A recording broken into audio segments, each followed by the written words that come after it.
नमस्ते, म डाक्टर स्वाति कुमारी पाण्डे, वात्सल्य आइभीएफ सेन्टर नारायण चौर नक्सालबाट बोल्दैछु। आज हामी fresh embryo transfer, frozen embryo transfer, oven freezing यो सबै टपिकहरूको बारेमा कुरा गर्न गइरहेछौँ। अब हाम्रो चाहिँ यो कोरोना भाइरसको पेन्डेमिकको बिचमा चाहिँ सबभन्दा धेरै क्वेसन आउने भनेको चाहिँ हाम्रो एम्ब्रियोहरू फ्रोजन छ, हाम्रो प्रोसेस बिचमा रोकेको छ, हाम्रो चाहिँ यसले के असर पार्छ कि पार्दैन, हाम्रो एम्ब्रियोहरू कहिलेसम्म फ्रिज गरेर राख्न मिल्ने हो, यो क्वेसनहरू चाहिँ एकदम धेरै आउँछ यो पेन्डेमिकको बिचमा। सो आज यो सबै क्वेसनहरूको पनि आन्सर गर्न ट्राई गरौँ अनि यो आइभीएफको प्रोसेसकै बारेमा अलिकति डिटेलमा बुझौँ।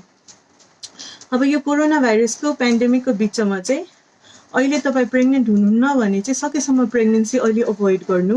यो महामारीको डर गइसकेपछि बल्ल प्रयास गर्नु होला।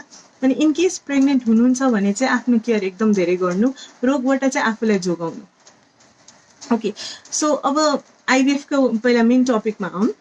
मेन टपिक चाहिँ आज म आइभीएफ, फ्रेस, फ्रोजन सबै बुझाउन ट्राई गर्छु है। अब प्रेग्नेन्सी हुनको लागि चाहिँ महिनावारीको बिचतिर 14-15 दिनतिर चाहिँ एउटा अण्डाशयबाट कि त राइटबाट कि त लेफ्टबाट एउटा अण्डा फुटेर आउँछ। त्यो आएर नलीमा बस्छ 24 घण्टा। त्यही 24 घण्टाभित्र श्रीमान र श्रीमतीको सम्पर्क भयो भने चाहिँ त्यहाँ शुक्राणुमाथि जान्छ अनि त्यही नलीमै अण्डालाई भेटाएर बच्चा बनाउँछ अनि भ्रूण बनाउँछ। त्यो भ्रूण त्यहाँबाट अनि पाठेघरमा 1 हप्ता लगाएर आउँछ अनि 1 हप्तापछि त्यो पाठेघरमा आएर टाँसिन्छ र 9 महिना हुर्किन्छ। यसरी हो प्रेग्नेन्सी हुने। तर कुनै कारणले शुक्राणु र अण्डा भेटिन सकेन भने चाहिँ प्रेग्नेन्सी हुन सक्दैन। फर एक्जाम्पल, कसैको नलीमा ब्लक छ अथवा शुक्राणु अत्यधिक कम छ अथवा अण्डै कम छ। यो सबै बेलामा चाहिँ कहिलेकाहीँ अण्डा र शुक्राणुको भेट नभएर अनि बच्चै हुन सक्दैन। अब पहिला चाहिँ यस्तो समस्या भएको खण्डमा चाहिँ मान्छेहरूसँग केही उपाय थिएन। मान्छेहरू होपलेसै हुन्थ्यो, बच्चै पाउन कुनै उपाय हुँदैन थियो अनि बच्चा अडप्ट गर्ने बाहेक अरू कुनै विकल्प हुँदैन थियो। तर अब समयअनुसार चाहिँ विज्ञानले चाहिँ हामीलाई उपाय दिँदै गएको छ। सुरुमा चाहिँ त्यहाँबाट चाहिँ आइभीएफ प्रक्रिया जन्मियो। आइभीएफ प्रक्रिया जब फर्स्टमा गरेको थियो, कसरी गरेको थियो भन्दाखेरि कुनै महिलाको चाहिँ आफ्नो नेचुरल महिनावारीको साइकलबाट उसको जुन एउटा अण्डा बढिरहेको थियो, बेहोस पनि नगरिकन त्यो अण्डा चाहिँ इन्जेक्सनको माध्यमबाट झिक्यो बाहिर अनि बाहिर त्यसलाई झिकेर शुक्राणुसँग जीवभन्दा बाहिरै मिसाएर अनि बच्चा बनाएर अनि फेरि पाठेघरमा राख्यो अनि ऊ प्रेग्नेन्ट पनि भयो अनि उसको सक्सेसफुल प्रेग्नेन्सी भएर बच्चा जन्मियो। यो चाहिँ फर्स्ट आइभीएफ बच्चा चाहिँ यसरी जन्मिएको थियो। कुनै पनि औषधि प्रयोग भएको थिएन, के पनि गरेको थिएन, खालि त्यही महिना झिक्यो त्यही महिना राख्यो, त्यसरी प्रेग्नेन्सी भयो। तर एटलिस्ट यो तरिका आएदेखि चाहिँ मान्छेहरूसँग चाहिँ एउटा आशा भयो, एउटा होप भयो कि हामी चाहिँ आफ्नै बच्चा पाउन सक्ने रहेछौँ, हामीलाई अडप्सनै गर्नुपर्छ भन्ने छैन। सो त्यहाँबाट आइभीएफ जन्मियो। तर यो प्रक्रियाबाट चाहिँ प्रेग्नेन्सी रेट एकदम कम थियो त्यतिखेर, किनभने अब त्यो एउटा मात्रै अण्डाको लागि हामी ट्राई गर्थ्यौँ अनि त्यो अण्डा राम्रो पनि हुन सक्थ्यो, नराम्रो पनि हुन सक्थ्यो, ल्याबको क्वालिटी पनि पहिला अहिले जस्तो थिएन। सो प्रेग्नेन्सी रेट चाहिँ यो प्रक्रियाबाट चाहिँ धेरै कम थियो। अब यही प्रक्रियामा चाहिँ बिस्तारै बिस्तारै सुधार हुँदै आयो। त्यसपछि चाहिँ हाम्रो अहिलेको जस्तो कन्भेन्सनल आइभीएफहरूको ट्रेन्ड आयो। हरेक महिना चाहिँ महिलाको चाहिँ नर्मल महिलाको चाहिँ हरेक अण्डाकोषमा चाहिँ 10-10वटा अण्डा रिक्रुट हुन्छ टोटल अण्डाहरूबाट, जसमध्ये एउटा मात्रै ठुलो हुन्छ, बच्चा बनाउने क्यापेसिटीको हुन्छ, बाँकी सबै खेर जान्छ। सो त्यसपछि साइन्टिस्टहरूले के सोचिन् भन्दाखेरि हामीले सब अण्डालाई किन जोगाउँदैनौँ, सबबाट बच्चा किन बनाउँदैनौँ, सबैबाट बच्चा बनायो भने चाहिँ धेरैवटा बच्चा हुन्छ, प्रेग्नेन्सीको चान्स अलिक बढ्छ।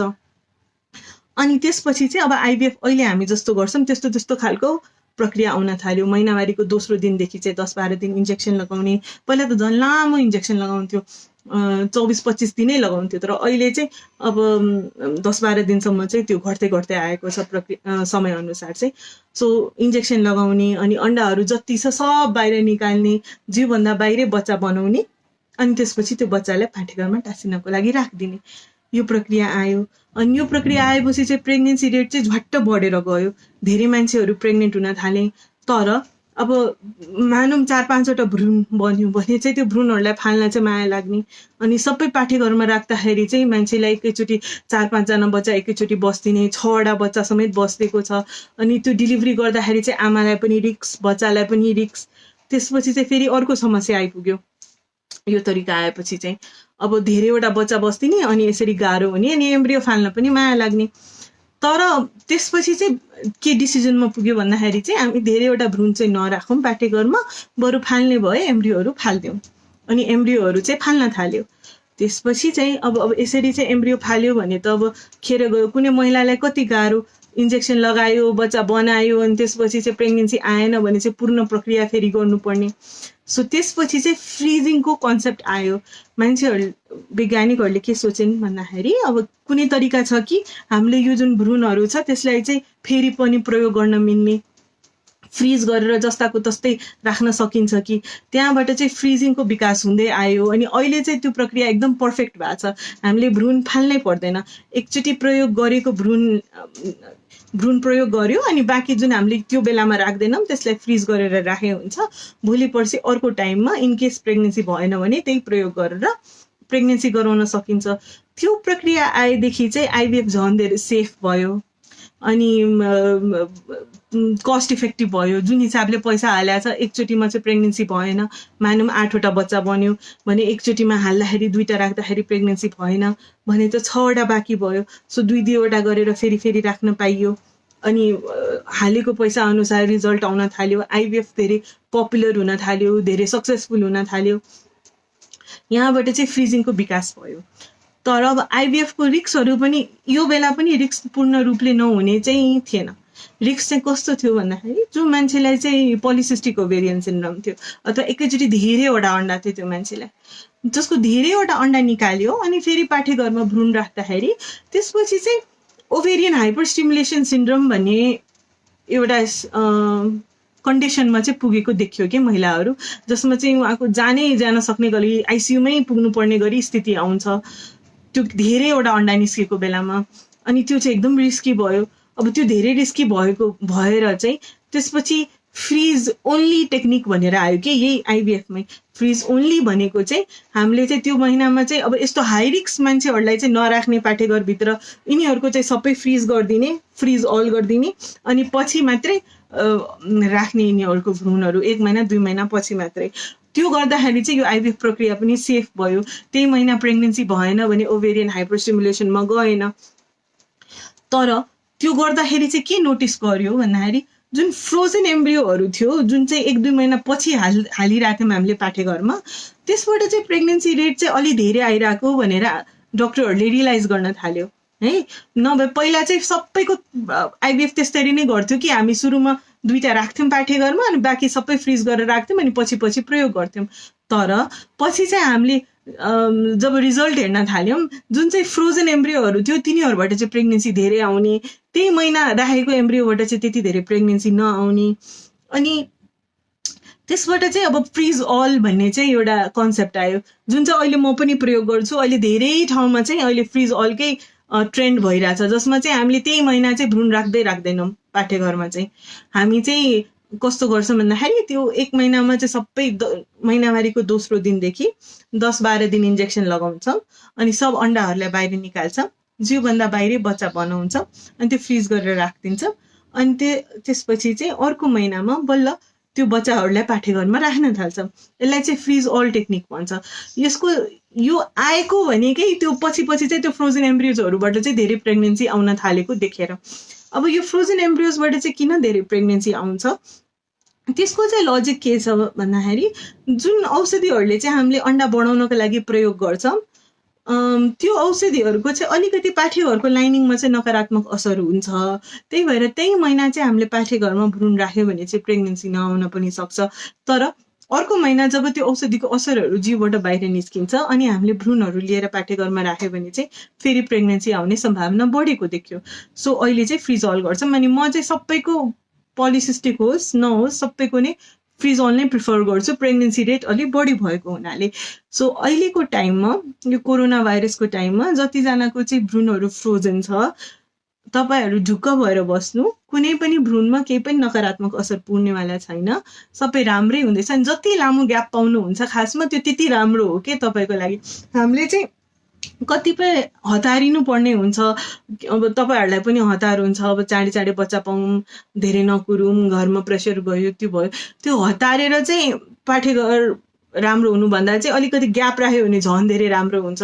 सो यो कोरोना भाइरसको माध्यमबाट चाहिँ जति ग्याप पाइराख्नु भएको छ यो खासमा चाहिँ हजुरको लागि राम्रै हो। जति ग्याप पछि बच्चा राख्यो त्यति धेरै प्रेग्नेन्सीको सम्भावना हुन्छ। यो एउटा कुरा भयो। अब यो एम्ब्रियो फ्रिजिङको कुरा चाहिँ यो भयो कि एम्ब्रियो फ्रिजिङ चाहिँ 3 महिना हाल्नुभन्दा चाहिँ फ्रिज गरेर राखेर हालेको बेटर। तर फ्रेसै गर्न नमिल्ने चाहिँ होइन, फ्रेसबाट पनि प्रेग्नेन्सी चाहिँ आउँछ। बट अर्को कुरा पनि हो, फ्रेसबाट हुने प्रेग्नेन्सी र फ्रोजनबाट हुने प्रेग्नेन्सीमा चाहिँ फ्रोजनबाट हुने प्रेग्नेन्सी चाहिँ धेरै सक्सेसफुल भएको देखिएको छ। फ्रेस एम्ब्रियो ट्रान्सफरबाट जन्मेको बच्चाहरू चाहिँ धेरै जसो समय नपुग्दै जन्मिने, 7-8 महिनामै जन्मिने धेरै हुन्छन् तपाईँको फ्रोजन भन्दा। यो चाहिँ स्टडिजहरूले प्रुभ गरेको कुरा हो।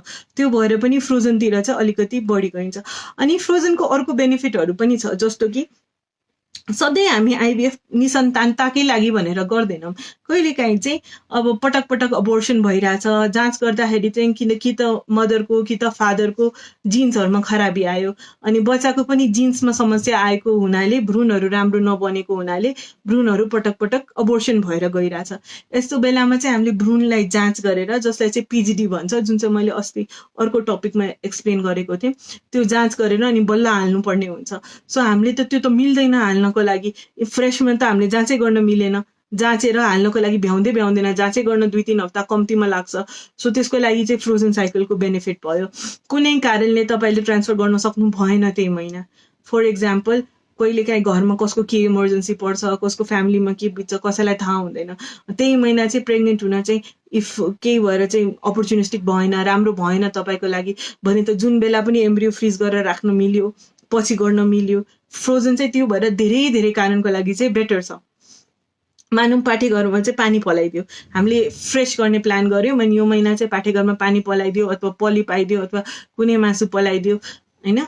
सो त्यस्तो भएको बेलामा चाहिँ अब त्यसपछि त त्यसमा त्यो भ्रूण लिएर पाठेघरमा राख्ने कुरा भएन, हामीले फ्रिज गरेर अर्को महिना राख्ने। त्यो हिसाबले पनि एम्ब्रियो ट्रान्सफर फ्रोजन चाहिँ बेटर हो, तपाईँले धेरै अप्सन पाउनुभयो। अब यो भयो फ्रोजन एम्ब्रियो ट्रान्सफर। अनि अब एम्ब्रियो ट्रान्सफर गर्दाखेरि चाहिँ हामीले भिन्न तरिकाहरूले पाठेघरमा राख्न मिल्छ। एउटा चाहिँ आफ्नै मान्छेको आफ्नै महिनावारीको साइकलमा चाहिँ दिनहरू गनेर लाइनिङ एडिक्वेट छ भने चाहिँ, एडिक्वेट भनेको 8 देखि 12 को बिचमा छ भने चाहिँ हामीले भ्रूणहरू लिएर पाठेघरमा राख्न मिल्छ। अर्को भनेको हामीले मेडिसिनको माध्यमबाट चाहिँ लाइनिङ बनाउने अनि भ्रूण लिएर पाठेघरमा राख्ने। म चाहिँ यो दोस्रो तरिका प्रिफर गर्छु, किनभने पहिलो तरिकामा चाहिँ क्यान्सलेसन रेट एकदम धेरै हुन्छ। हरेक महिना आफ्नै साइकलमा लाइनिङ राम्रो बनिदिँदैन, अथवा कहिले चाहिँ के मिल्दैन, कहिले चाहिँ के मिल्दैन, अनि त्यो भएर क्यान्सलेसन रेट धेरै भएर औषधिको माध्यमबाट गऱ्यो भने चाहिँ एकदम सेफ हुन्छ। आफ्नै हिसाबले औषधि बढाउन मिल्यो, घटाउन मिल्यो, अनि त्यो क्यान्सल हुने सम्भावना एकदम कम भएको हुनाले औषधिको माध्यमबाट चाहिँ हामीले लाइनिङ बनाएर राख्दाखेरि झन् बेटर। यो भ्रूण राख्ने तरिका भयो। अब एग फ्रिजिङको कुरा गरौँ। एग फ्रिजिङ भनेको चाहिँ हामीले भ्रूण नबनाइकन अन्डा मात्रै फ्रिज गरेर राखिदिने। अहिले यो पटक कतिजनाको चाहिँ हामीले एग फ्रिजिङ पनि गरेर राखेका छौँ। यो कोरोना भाइरसको टाइममा भ्रूण बनाउनु भन्दा चाहिँ एग फ्रिजिङ र एम्ब्रियो फ्रिजिङमा चाहिँ अब कतिजनाको चाहिँ कन्सेप्ट कस्तो छ भन्दाखेरि एग फ्रिजिङ भन्दा चाहिँ एम्ब्रियो फ्रिजिङ राम्रो। त्यस्तो चाहिँ ठ्याक्क चाहिँ होइन। यस्तो हो, एग फ्रिजिङ हाम्रो क्लिनिकको अनुसार कुरा गर्यो भने चाहिँ हाम्रो क्लिनिकमा एग फ्रिजिङ र एम्ब्रियो फ्रिजिङ दुइटै उत्तिकै राम्रो हो। राम्रो भनेको चाहिँ तपाईँले फ्रिज गरेपछि त्यसलाई रिट्रिभ गर्न सक्यो, त्यो जस्ताको त्यस्तै स्थितिमा फेरि फर्किन सक्यो भने चाहिँ त्यो भनेको त्यो राम्रो। सो हाम्रो कन्टेक्स्टमा चाहिँ एग फ्रिजिङ पनि उत्तिकै राम्रो, एम्ब्रियो फ्रिजिङ पनि उत्तिकै राम्रो। हामीले एगलाई पनि त्यति नै बचाउन सक्छौँ जति हामी एम्ब्रियोलाई बचाउन सक्छौँ। तर प्राय ठाउँहरूमा चाहिँ अब एग फ्रिजिङ भनेको अझै एम्ब्रियो फ्रिजिङ भन्दा पनि नयाँ प्रक्रिया भएको हुनाले चाहिँ सबै ठाउँमा चाहिँ एम्ब्रियो फ्रिजिङ जतिको राम्रो चाहिँ एग फ्रिजिङ हुँदैन। त्यही भएर चाहिँ एम्ब्रियो फ्रिजिङ अझै राम्रो भन्छ। तर हाम्रो कन्टेक्स्टमा चाहिँ, हाम्रो वात्सल्यको कन्टेक्स्टमा चाहिँ त्यो ट्रु होइन। हामीले एग फ्रिजिङ पनि उत्तिकै राम्रो गर्छौँ जति राम्रो एम्ब्रियो फ्रिजिङ गर्छौँ। त्यही भएर त्यसमा चाहिँ हजुर डराउनै पर्दैन। अब एग फ्रिजिङ कुन बेला गर्ने? केही भएर चाहिँ तपाईँ कुनै क्यान्सर ट्रिटमेन्ट गराउन आँट्नु भएको छ भने चाहिँ तपाईँको त्यो ट्रिटमेन्ट पाइसकेपछि चाहिँ अन्डा त्यस्तै हुँदैन, पहिला जस्तो कहिले पनि हुँदैन, भोलि पर्सि तपाईँको प्रेग्नेन्सी नै नहुन सक्छ। सो तपाईँ ट्रिटमेन्ट गराउनुभन्दा अगाडि चाहिँ आफ्नो अन्डा फ्रिज गरेर राख्दै हुन्छ, अनि त्यसपछि चाहिँ भोलि पर्सि चाहिँ तपाईँ त्यो त्यही अन्डाबाट चाहिँ भ्रूण बनाएर अनि प्रेग्नेन्ट हुन सक्नुहुन्छ। अब एउटा क्वेसन चाहिँ बच्चालाई पनि क्यान्सर हुन्छ कि भन्ने एउटा डर हो। त्यस्तोमा चाहिँ के कुरा छ भन्दाखेरि हामीले त्यो भ्रूणको जाँच गर्न चाहिँ मिल्छ। इफ त्यसमा क्यान्सर देखियो भने चाहिँ हामी नराख्ने पाठेघरमा, देखेन भने त्यो भ्रूणहरूलाई मात्रै पाठेघरमा राख्ने। सो त्यो प्रक्रिया चाहिँ छ अहिले अभाइलेबल, अनि त्यो एकदम राम्रो हो। त्यस्तो बेलामा चाहिँ एग फ्रिजिङ गर्ने, अथवा तपाईँ अनम्यारिड हुनुहुन्छ अनि 30-35 वर्ष 30 वर्ष त कमै भयो, 35 वर्ष भइसक्यो भनौँ, अनि बिहेको कहिले केही टुङ्गो छैन, अनि भोलि पर्सि चाहिँ तपाईँलाई डोनरमा जान मन छैन, सकेसम्म आफ्नै बच्चा होस् भन्ने मन छ भने चाहिँ तपाईँले आफ्नो अन्डाहरू चाहिँ फ्रिज गरेर राख्न सक्नुहुन्छ। पछि जुन बेला बिहे भयो भने पनि तपाईँले त्यसबाट भ्रूण बनाएर अनि प्रेग्नेन्सी गराउन सक्नुहुन्छ। त्यस्तोमा चाहिँ त्यो बच्चाकै लागि भनेर बिहे गर्न प्रेसर हुँदैन, आफ्नो लागि चाहिँ टाइम धेरै हुन्छ, किनभने महिलाको फर्टिलिटी पुरुषको जस्तो हुँदैन, महिलाको फर्टिलिटी चाहिँ उमेर अनुसार घट्दै जाने हो। सो आफूले चाहिँ टाइमले गर्दाखेरि चाहिँ बच्चा पाउन नसक्ने चाहिँ हुँदैन। सो यो एकदम राम्रो तरिका हो एग फ्रिजिङको। अर्को चाहिँ अब कस्तो छ भन्दाखेरि नि, एउटा केस थियो पहिला चाहिँ, एउटा फेमस लिगल केस छ जसमा चाहिँ क्यान्सरको ट्रिटमेन्ट अगाडि चाहिँ, यो बेलायतमा भएको केस हो, क्यान्सरको ट्रिटमेन्ट लिनुभन्दा अगाडि चाहिँ एउटा महिलाले आफ्नो श्रीमानसँग भ्रूण बनाएर फ्रिज गरेर राख्यो, अनि त्यसपछि क्यान्सरको ट्रिटमेन्ट लिइसकेपछि चाहिँ उसको आफ्नो अन्डाहरू त अब सक्यो, अनि पछि चाहिँ उसलाई प्रेग्नेन्सी जुन बेला चाहिरहेको थियो त्यो भ्रूणहरूबाट उसको र उसको हस्बेन्डको केही कुरा मिलेन, अनि उनीहरूको डिभोर्सतिर गयो कुरा। उनीहरू दुईजनाको डिभोर्स हुन थालेपछि चाहिँ उसले चाहिँ तिमी मेरो भ्रूण युज गर्न पाउँदैनौ, मेरो शुक्राणु भएको भ्रूण त्यो फाल्नुपर्छ भनेर भन्यो। तर त्यो महिलाको लागि त त्यो भ्रूण बाहेक अरू अप्सनै थिएन प्रेग्नेन्सीको लागि।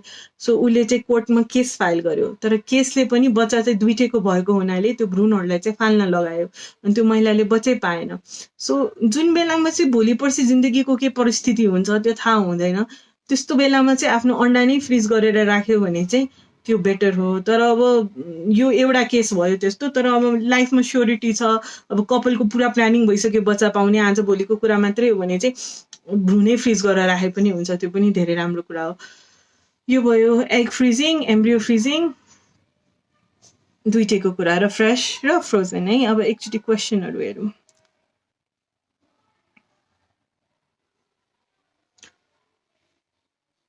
ओके, खर्चको लागि चाहिँ हामी तपाईँलाई मेसेज गर्छौँ।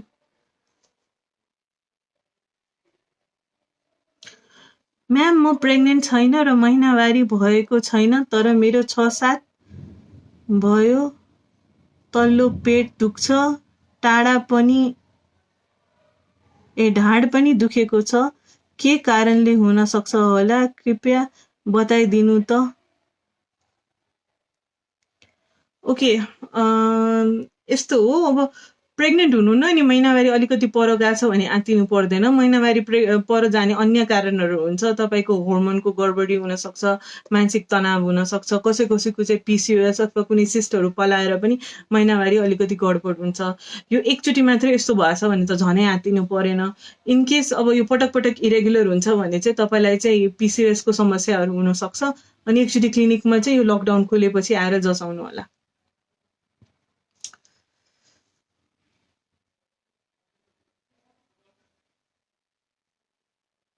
आइभीएफ एक्सी गर्दा बच्चा बनिसकेर फ्रोजन गरेर 2 महिना पछाडि ट्रान्सप्लान्ट गर्दा सक्सेसफुल भएन, यस्तो अवस्थामा मुख्य कारण के होला? ओके, तपाईँको आइभीएफ सक्सेसफुल नहुने कारण भनेको अन्य हुन्छ। तपाईँको सबै कुरा मिल्या छ भने चाहिँ 2टा भ्रूण राख्दाखेरि सक्सेसको चान्स 60% हुन्छ, सबै कुरा मिल्या छ भने। 40% चाहिँ कुनै कारण नभए पनि सक्सेस हुन सक्छ। अब धेरै जसो चाहिँ आइभीएफ सक्सेस नहुने भनेको भ्रूणकै खराबीले हुन्छ, तर भ्रूणको खराबी भनेको हामीले नराम्रो भ्रूण बनायौँ भनेर भन्न खोजे होइन। त्यो भ्रूणमा चाहिँ केही जेनेटिक प्रब्लमहरू भयो भने चाहिँ हो। त्यो जेनेटिक प्रब्लम चाहिँ जेनेटिक डायग्नोसिसबाट मात्रै थाहा हुन्छ, जसको खर्च चाहिँ एकदम धेरै हुन्छ। सो हरेक भ्रूणको लागि त्यो जेनेटिक डायग्नोसिस गर्नुपर्ने आवश्यक हुँदैन। तपाईँले चाहिँ त्यो फेरि आइभीएफ गरेर सक्सेस पाउन सक्नुहुन्छ। एकचोटि फेल हुँदैमा चाहिँ हरेस खानु पर्दैन। रिपिटेड मिसक्यारेजेसको समस्या पर्यो doctor, 5 times miscarriage and 1 ectopic. Okay, repeated मिसक्यारेजेसको अन्य कारणहरू हुन्छ। रिपिटेड मिसक्यारेज भनेको चाहिँ तपाईँको रिपिटेड मिसक्यारेज 3 चोटि भयो भने चाहिँ के गर्नुपर्छ भन्दाखेरि त्यो जुन बच्चा छ नि, बच्चाको जुन फालेको बच्चा हुन्छ त्यसलाई जाँच्नुपर्छ ल्याबमा है। त्यो बच्चामा चाहिँ जेनेटिक प्रब्लम देखिन्छ कि देखिँदैन। त्यसमा जेनेटिक प्रब्लम देखिन्छ भने चाहिँ तपाईँ आफ्नो र आफ्नो श्रीमानको दुइटैको चाहिँ ब्लड टेस्ट गराएर कार्योटाइपिङ गराउनु। तपाईँहरूको चाहिँ जेनेटिक प्रब्लम छ कि छैन। तपाईँहरू दुइटै मध्ये कसैको जेनेटिक प्रब्लम निस्कियो भने चाहिँ यो त्यो कारणले अबोर्सन भइरहेछ भनेर बुझिन्छ। अनि तपाईँले चाहिँ यो आइभीएफको प्रक्रियाबाट भ्रूण बनाएर जेनेटिक जाँच गरेर जेनेटिक खराबी नभएको भ्रूणहरू पाठेघरमा राख्न मिल्छ। यसरी गरेको टन्नै प्रेग्नेन्सीहरू हाम्रो पोजिटिभ पनि आएको छ र पछि 9 महिनासम्म पनि एक्सटेन्ड भएको छ। 6 चोटि नै अबोर्सन भएको प्रेग्नेन्सीहरू पनि यस्तो भएको छ। सो यसबाट चाहिँ तपाईँको सक्सेस रेट राम्रो छ। अब सबैमा चाहिँ जेनेटिक कारणले नै तपाईँको समस्या हुन्छ भन्ने हुँदैन। कहिलेकाहीँ चाहिँ महिलामा चाहिँ अटो इम्युन डिजिजेस, एप्ला सिन्ड्रोम अथवा अरू रोगहरूले हुनसक्छ। सो जुन रोगले हो त्यसको थाहा पाएमा चाहिँ त्यसको समाधान गरेर पनि प्रेग्नेन्सी ट्राई गर्न सकिन्छ। यो एकदम फ्रस्ट्रेटिङ हुन्छ, किनभने अब अटो इम्युन कारण हो भने चाहिँ ट्रिटमेन्ट झन् गाह्रो हुन्छ। मलाई मेरो पर्सनल एक्सपिरियन्सबाट कतिको चाहिँ एप्ला पोजिटिभ आएर अनि हामीले सबै मेडिसिनहरू दिनुपर्ने सबै मेडिसिन दिँदा पनि पछि मिसक्यारेजहरू भएर जाने त्यस्तो देखिएको छ। कसैको सक्सेसफुल भएर पनि देखेको छ। यो प्रयास गर्दै जाने कुरा हो।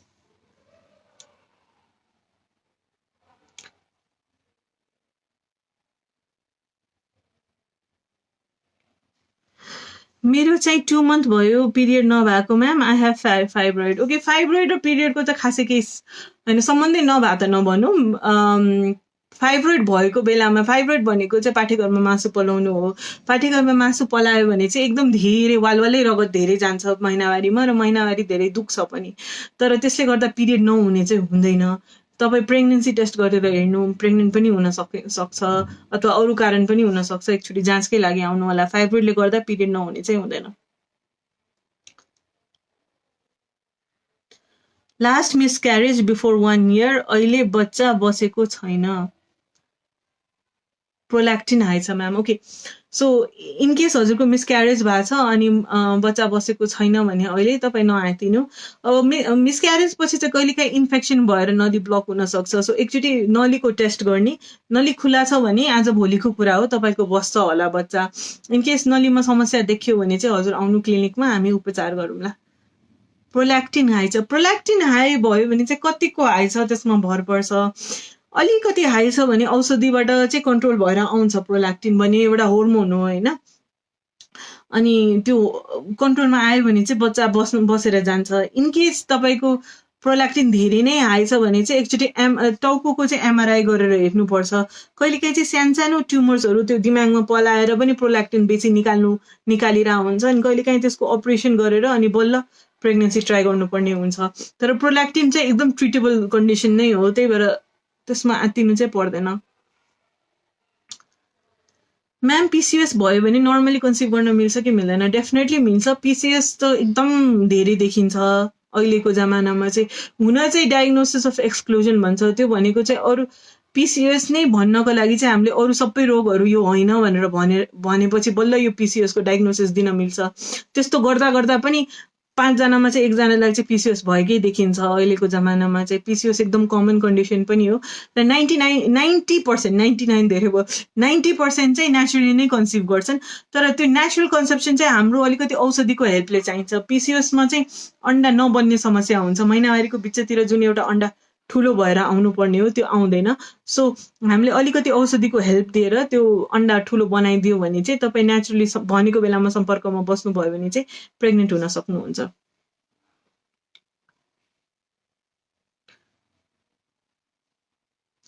म्याम मेरो चेकअप हुँदै थियो, पछि म नेचुरली प्रेग्नेन्ट भएँ, बट मेरो मिसक्यारेज भएको बिकज अफ लिकेज। बट डक्टरले सोधेको किन लिक्ड भयो भन्दा नो आइडिया अरे। ओके, लिकेज भनेको चाहिँ कस्तो हो, तपाईँ प्रेग्नेन्ट भइसकेपछि चाहिँ बच्चा खेल्ने पानी हुन्छ अनि त्यसभित्र बच्चा हुन्छ होइन। अनि त्यो बच्चा खेल्ने पानी चाहिँ समयभन्दा अगाडि फुट्यो भने चाहिँ त्यसलाई अब लिकेज भयो, के अरे पानीको लिकेज भयो भनेर बुझ्यो। पानीको लिकेज भयो भन्दैमा चाहिँ त्यो बच्चा डेलिभरी त्यतिखेर नै हुन्छ भन्ने पनि छैन। तर त्यसमा चाहिँ रिस्की चाहिँ एकदम धेरै हुन्छ, किनभने त्यो पानीको थैलीले चाहिँ बच्चालाई जोगाएर राखिरहेको हुन्छ, इन्फेक्सनहरूबाट बचाएर राखिरहेको हुन्छ। एकचोटि त्यो फुटेपछि चाहिँ बच्चालाई इन्फेक्सन हुने, बच्चा त्यो पाठेघरभित्र बाँच्न नसक्ने सम्भावना एकदम धेरै हुन्छ। सो त्यस्तोमा चाहिँ अब बचाउन सकिन्छ भने चाहिँ त्यो अहिलेको टाइममा त मिल्छ राम्रो एनआइसियु भएको ठाउँमा, तर कतिपय चाहिँ बचाउन पहिला त झन् होपै हुँदैन थियो। अहिले चाहिँ 28-29 हप्तामा पनि बच्चाहरू बाँचेका छन्, हामीले नै डेलिभरी गर्दाखेरि पनि बाँचेको छ। तर अब त्योभन्दा सानो बच्चा चाहिँ नेपालको कन्टेक्स्टमा चाहिँ अलिक गाह्रै छ। यो रप्चर मेम्ब्रेन हुने अथवा समयभन्दा अगाडि त्यो फुट्ने कारणहरू अन्य हुन्छ, जसमध्ये इन्फेक्सन एकदम ठुलो कारण हो। तपाईँको योनिको इन्फेक्सन अथवा पिसाबको इन्फेक्सन भयो भने चाहिँ त्यो हुनसक्छ है। अब त्यो कारणले चाहिँ प्राय धेरै देखिन्छ। अब तपाईँको चाहिँ ठ्याक्क कुनै कारण नदेखेको भएर चाहिँ त्यस्तो भन्नुभयो होला, कि त कहिलेकाहीँ एकदम धेरै ठुलो छ, ट्विन्सहरू छ भने पनि अलि समय नपुग्दै फुट्ने चान्स धेरै हुन्छ।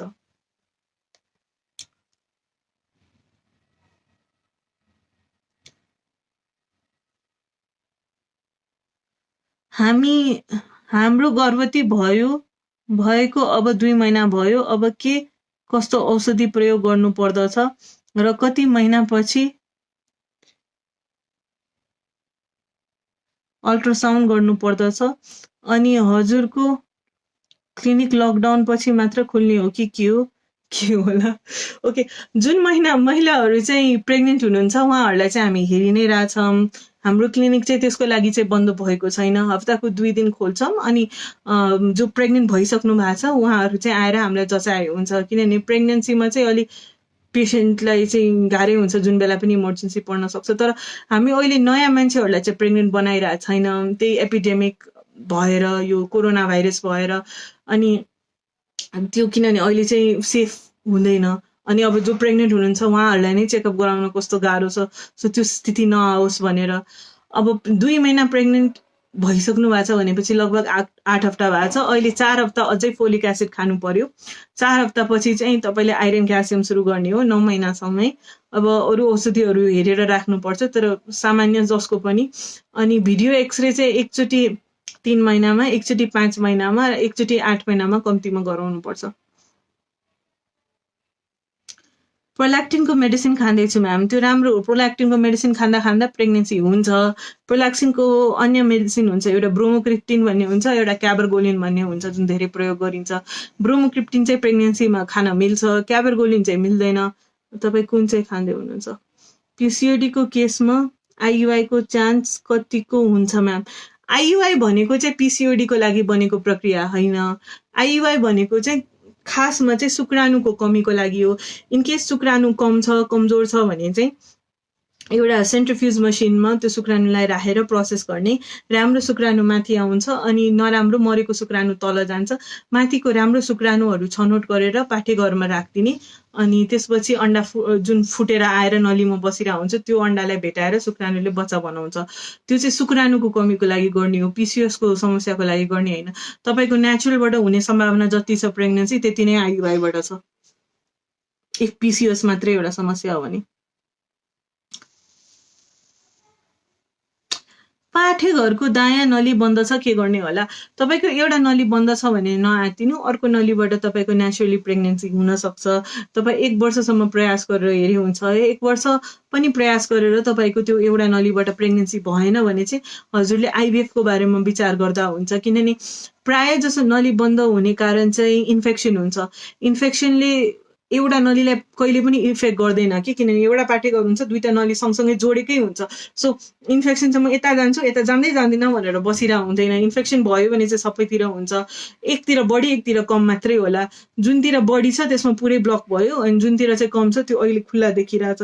तपाईँको त्यो काम गरिरहेछ भने 1 वर्षभित्र तपाईँलाई प्रेग्नेन्सी दिनुपर्ने हो। 1 वर्षसम्म प्रेग्नेन्सी हुनु भएन भने चाहिँ टेस्ट ट्युब बेबीको बारेमा विचार गर्नु र हामीलाई आएर भेट्नु। म्याम, मेरो नर्मली पिरियड नै हुन्न भयो नि, 5 मन्थ्स, कुनै फिक्स टाइम नै हुन्न, नत्र मेडिसिन खायो मात्रै हुने सँगै PCOS पनि छ, त्यस्तो केसमा नर्मली हुन्छ कि नै 7 इयर्स भयो बिहेको? ओके, मैले ट्रिट गरेको पेसेन्टहरू चाहिँ 8 वर्ष 9 वर्षसम्म चाहिँ बिहे भएको 8-9 इयर्स भयो ट्राई गरेको, समस्या एउटा PCOS मात्रै थियो। अनि त्यो पेसेन्टहरू आउँदाखेरि चाहिँ मैले खासै के गराएन, औषधिको हेल्पले त्यो अन्डा बनाइदिएको हो। अनि भनेको बेलामा चाहिँ सम्पर्कमा बस्नु भनेर भनेको, अनि त्यति गर्दाखेरि चाहिँ कतिजना प्रेग्नेन्ट भइसक्यो। सो हजुरको 7 इयर्स भयो भन्दैमा चाहिँ हजुर हरेस नखानु।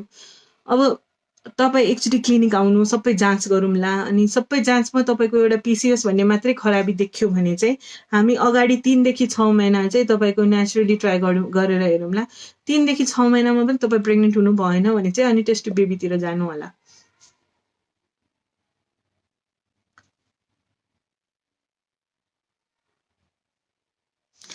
तपाईँले रिपोर्ट अनलाइन कन्सल्ट हुन्छ भने मैले दिल्लीमा गरेको रिपोर्ट पठाउँथे। Anti Mullerian hormone, karyotype, genetic test. हजुर पठाउनु न रिपोर्ट, हामी रेस्पोन्ड गर्छौँ।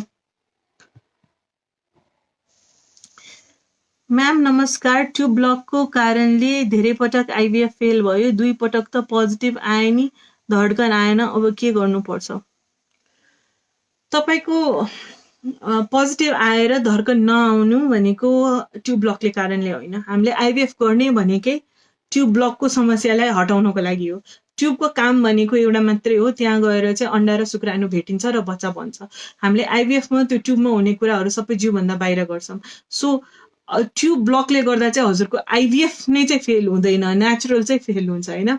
अब 2 चोटि तपाईँको भ्रूण राख्दाखेरि चाहिँ इन केस तपाईँको प्रेग्नेन्सी भएन, तपाईँको हार्टबिट आएन भने चाहिँ एकचोटि अरू ब्लड टेस्टहरू पनि छ महिलाको गर्नुपर्ने, जसमा चाहिँ अटो इम्युन कारण हो कि थाइरोइडको समस्या हो कि सुगरको प्रब्लम हो कि त्यो सबै एकचोटि हेर्नुपर्छ महिलाको जाँच गरेर। त्यसमा चाहिँ कहिलेकाहीँ कुनै खराबीहरू भेटिन्छ, धेरै जसो चाहिँ अटो इम्युन प्रब्लम भेटिन्छ। त्यस्तो भेट्यो भने चाहिँ त्यो हिसाबले उपचार गर्ने। अब त्यो एउटा कुरा भयो। तर कतिपय चाहिँ 2-3 चोटि चाहिँ हार्टबिट नआए पनि 4th चोटि चाहिँ आउँछ, कुनै पनि कारणै हुँदैन अगाडिको बच्चाहरूलाई चाहिँ हार्टबिट नआएको। सो तपाईँ नआत्तिनु, त्यो अलिक फ्रस्ट्रेटिङ चाहिँ हो तर असम्भव चाहिँ होइन।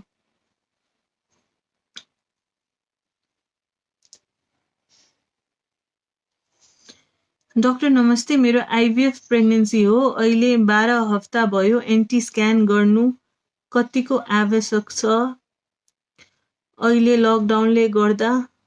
ओके, एन्टी स्क्यान भनेको के हो? हामी एन्टी स्क्यान किन गर्छौँ? कहिलेकाहीँ चाहिँ यस्तो हुन्छ, पहिला चाहिँ 5 महिना नपुगिकन हामीलाई बच्चामा के खराबी छ भनेर थाहा नै हुँदैन थियो, अङ्गभङ्गहरू छ भन्दैमा केही थाहा नै हुँदैन थियो। अब विदेशतिर चाहिँ IVF गर्दाखेरि चाहिँ भ्रूण राख्नुभन्दा अगाडि चाहिँ त्यसको प्रिजेनेटिक डायग्नोसिस चाहिँ धेरै जसो ठाउँमा अभाइलेबल छ, जुन चाहिँ हामीसँग चाहिँ सबै परेको केसको लागि मात्रै अभाइलेबल छ, तर सबैको लागि चाहिँ हामी गर्न सक्दैनौँ। सो यस्तो बेलामा चाहिँ हामीले सकेसम्म चाँडो चाहिँ बच्चामा केही अङ्गभङ्ग अथवा केही खराबी छ अथवा डाउन सिन्ड्रोम छ, त्यस्तो केही समस्या छ भने सबभन्दा चाँडो थाहा पाउन सक्ने भनेको 12 हप्ताको स्क्यान अथवा NT-NB स्क्यानमा हो। अनि त्यो स्क्यानमा चाहिँ इनकेस खराबी देख्यो भने चाहिँ त्यतिखेर बच्चा फाल्न मिल्छ, नभए चाहिँ 5 महिनाको स्क्यानमा चाहिँ थाहा हुन्छ। त्यसको लागि मात्रै हामीले NT-NB गर्ने, धेरै जसो चाहिँ डाउन सिन्ड्रोम थाहा पाउनको लागि अथवा कुनै मुटुको समस्याहरू पनि थाहा हुन्छ। NT-हरू एब्नर्मल छ भने हार्ट डिजिजसँग पनि एसोसिएटेड हुन्छ बच्चाको। सो त्यही भएर हामीले गर्ने हो। अब लकडाउनले गर्दा तपाईँले गर्न पाउनु भएको छैन भने चाहिँ नआत्तिनु, त्यो अति आवश्यक टेस्ट पनि होइन, त्यो एउटा एडिटिभ टेस्ट हो हाम्रो अब्स्ट्रेटिक प्र्याक्टिस झन् राम्रो बनाउनको लागि, हामीले तपाईँलाई झन् बेटर केयर दिनको लागि एउटा गर्ने कुरा हो। तर त्यो नगर्दैमा चाहिँ तपाईँलाई केही असर पर्ने अथवा तपाईँको बच्चाकोलाई असर पर्ने भन्ने पनि छैन। अनि केही खराबी छ भने त्यो 5 महिनाको स्क्यानमा धेरै जसो देखिन्छ अनि थाहा पाउँछ। म्याम, मेरो 3 बेबी मिसक्यारेज भइसक्यो, बट प्रेग्नेन्सी हुन नै गाह्रो हुन्छ। ओके, 3वटा मिसक्यारेज भइसक्यो भने चाहिँ हिस्ट्रीबाट चाहिँ तपाईँको प्रेग्नेन्सी हुन गाह्रो जस्तो चाहिँ सुनिँदैन, किनभने 3 चोटि त प्रेग्नेन्ट हुनु भएको छ। अब लास्ट मिसक्यारेज र अहिलेको बिचमा चाहिँ धेरै लामो ग्याप भएको छ भने चाहिँ तपाईँको नली बिचमा ब्लक भएको हुनसक्छ। किनभने यहाँ मिसक्यारेज गर्दाखेरि चाहिँ कतिजनाको चाहिँ पाठेघर नलीहरूको इन्फेक्सन भएर अनि नली ब्लक भएर जान्छन्, त्यो भएर चाहिँ फेरि बच्चा बसिरह हुँदैन। तपाईँ एकचोटि चाहिँ टेस्ट गराउन हामीलाई क्लिनिकमा भेट्नु अनि हामी हेरौँला। अनि इफ नली खुल्ला छ भने चाहिँ फेरि पनि प्रेग्नेन्सी हुन्छ, 3 चोटि भइसकेको हुनाले। तर एकचोटि फेरि प्लान गर्दाखेरि चाहिँ राम्ररी आफ्नो र श्रीमानको जाँच गरेर बल्ल प्लान गर्नु होला। किनभने अब मिसक्यारेज चाहिँ पटक भयो भने चाहिँ त्यो एकदम इमोसनली पनि गाह्रो हुन्छ अनि हरेक पटक अबोर्सन गराउन पनि जिउलाई पनि गाह्रो हुन्छ। क्याबरगोलिन 0.25 प्रोल्याक्टिनको लागि खाँदै हुनुहुन्छ भने चाहिँ हजुरले प्रेग्नेन्ट भएपछि चाहिँ यो क्याबरगोलिनलाई रोक्नुपर्छ। तपाईँले ब्रोमोक्रिप्टिनमा जानुपर्छ है। क्याबरगोलिन चाहिँ प्रेग्नेन्सीको बेलामा खान मिल्दैन, प्रेग्नेन्ट हुनुभन्दा अगाडि चाहिँ खाने हो। त्यो सजिलो पनि हुन्छ नि त खान, हप्तामा 1-2 चोटि खाए पुग्छ। ब्रोमोक्रिप्टिन दिनदिनै खानुपर्छ, तर प्रेग्नेन्सीमा चाहिँ मिल्ने चाहिँ ब्रोमोक्रिप्टिन मात्रै हो। आइभीएफको लागि ओके, पैसाको कुरा चाहिँ हामी मेसेजमा हजुरलाई आन्सर गरिदिउँला। राइट टु हाइड्रोसाल्फिङ छ म्याम, के हुन्छ होला? अनि अलिक अगाडि प्रोल्याक्टिनको लागि क्याबरगोलिन खाएको थिएँ। ठिक छ, प्रोल्याक्टिन चाहिँ सधैँभरि मान्छेको हाई भइरहेको हुन्छ भन्ने छैन। त्यो औषधिले चाहिँ कन्ट्रोलमा आउँछ, टाइम टाइममा चेकअप गराउँदै जाने हो। फेरि पनि समस्या बल्झेको देख्यो भने चाहिँ अनि फेरि ट्रिटमेन्ट गर्नुपर्छ। धेरै जसो त 90% त औषधिले नै ठिक हुन्छ। कसैको मात्रै दिमागमा मासु पलाएको हुन्छ। त्यसको लागि चाहिँ मैले अघि भने जस्तै एकदम हाई प्रोल्याक्टिन छ, ठिक भइरहेको छैन, औषधिले कन्ट्रोलमा आइरहेको छैन भने चाहिँ ब्रेनको एमआरआई गर्ने, एमआरआई गरेर मासु पलाएछ भने त्यो मासुको अपरेसन गराउने। त्यसपछि त्यो प्राय मान्छेको फर्किँदैन, फर्किहाल्यो भने पनि फेरि गर्ने। त्यो एकदम प्रोल्याक्टिन चाहिँ एकदम ट्रिटेबल कुरा नै हो। अनि राइट ट्युबमा हाइड्रोसाल्फिङ्स छ भने चाहिँ त्यसले गर्दा चाहिँ प्रेग्नेन्सी हजुरको निकै गाह्रो हुन्छ। त्यो हाइड्रोसाल्फिङ्स चाहिँ निकाल्नै पर्छ। यो हाइड्रोसाल्फिङ्स चाहिँ के हो? तपाईँको 2टा नली हुन्छ अनि एउटा पाठेघर हुन्छ होइन। अब कुनै इन्फेक्सनले गर्दाखेरि चाहिँ मानौँ नली ब्लक भयो अनि यो नलीमा तर पानीहरू कलेक्ट भइराख्यो, सिक्रिसनहरू हुन्छ नि त, त्यो कलेक्ट भइराख्यो भने चाहिँ नली सुन्निन्छ। नली सुन्निनुको लागि चाहिँ हाइड्रोसाल्फिङ्स भन्छ। हाइड्रोसाल्फिङ्स भयो भने चाहिँ त्यो नलीभित्र भएको पानी चाहिँ पोइजन जस्तो हुन्छ, नराम्रो हुन्छ। यो केही भएर तपाईँको बच्चा बस्न खोज्यो भने चाहिँ यो पानी चुहिएर त्यो बच्चालाई मारिदिन्छ। सो यो हाइड्रोसाल्फिङ्स जबसम्म हामी निकाल्दैनौँ तबसम्म प्रेग्नेन्सी सम्भव हुँदैन।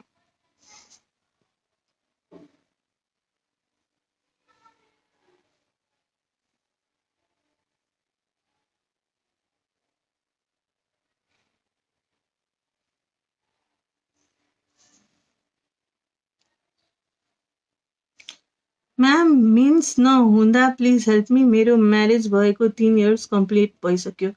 हजुरको मिन्स चाहिँ भइरहेको छैन भने तपाईँ एकचोटि क्लिनिक आउनु अनि होर्मोन्सहरूको टेस्ट गराउनु। कहिलेकाहीँ चाहिँ होर्मोनहरूको गडबडले गर्दा अथवा पिसिओसको समस्याले मिन्स टाइममा नहुने, वर्षमा एकचोटि हुने पनि हुन्छ पिसिओसहरूले गर्दा। सो त्यो टेस्ट गराउनु अनि त्यो हेरेर कहिलेकाहीँ चाहिँ अन्डा निकै कम भएर मिन्स हुँदैन। सो कुन समस्याले भइरहेको छैन त्यो हिसाबले उपचार गर्न मिल्छ। तपाईँ नहातिनु तर मिन्स भएन भन्दैमा। म्याम मेरो पनि मिन्स रेगुलर हुँदैन, यो पालि म 4 मन्थ पछि भएँ। मैले डाक्टर बिमला मल्ललाई चेकअप मेडिसिन युज गरेपछि भयो। न मेडिकल रिप्रेजेन्टेटिभ्स पनि हुँ। सो अरू कुन हस्पिटल भेट्न सक्छु होला तपाईँलाई? तपाईँ मलाई वात्सल्यमा भेट्न सक्नुहुन्छ है, म वात्सल्यमै बस्छु। हजुर मलाई वात्सल्यमा भेट्न सक्नुहुन्छ। मिन्स रेगुलर छैन भने तपाईँको प्रेग्नेन्सी हुँदैन अथवा त्यस्तो हुँदैन भन्ने चाहिँ छैन। मिन्स रेगुलर नहुने कारण सबभन्दा धेरै चाहिँ तपाईँको पिसिओएस नै हो। अनि पिसिओएस चाहिँ एकदम कन्ट्रोलमा ल्याउन सक्ने कुरा हो। बट पिसिओसको चाहिँ इफ पिसिओस चाहिँ प्रब्लम हुँदैन 100% चाहिँ त्यो कहिले पनि ठिक भएर जाँदैन। तर जहाँसम्म प्रेग्नेन्सीको कुरा हो त्यस्तो कुराहरू चाहिँ सबै गर्न सकिन्छ अनि नेचुरलबाटै सकिन्छ। सो हजुर आएर वात्सल्यमा मलाई भेट्नु। म्याम मैले इन्डियामा इन्दिरा आइभीएफ कन्सल्ट गरिरहेको थिएँ। अहिले मसित रिपोर्ट राखिदिएको छ, अनलाइन हेर्नुहुन्छ कि नै? इफ हजुरले रिपोर्ट हेरेर मलाई केही भन्न सक्नुहुन्छ कसरी के गर्नु भन्नु, म रिपोर्ट अनलाइन सेन्ड गर्न भन्नु न है।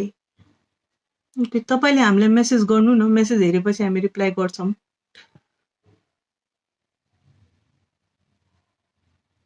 जेन्डर फिक्स गरेर आइभीएफ गर्न मिल्छ कि मिल्दैन? जेन्डर फिक्स गरेर आइभीएफ गर्न मिल्दैन। हजुरले आइभीएफ गर्नुभयो भने चाहिँ 50% चान्स हुन्छ कि हजुरको छोरा हुन्छ, 50% चान्स हुन्छ कि छोरी हुन्छ, तर अगाडि चाहिँ डिसाइड गर्न मिल्दैन।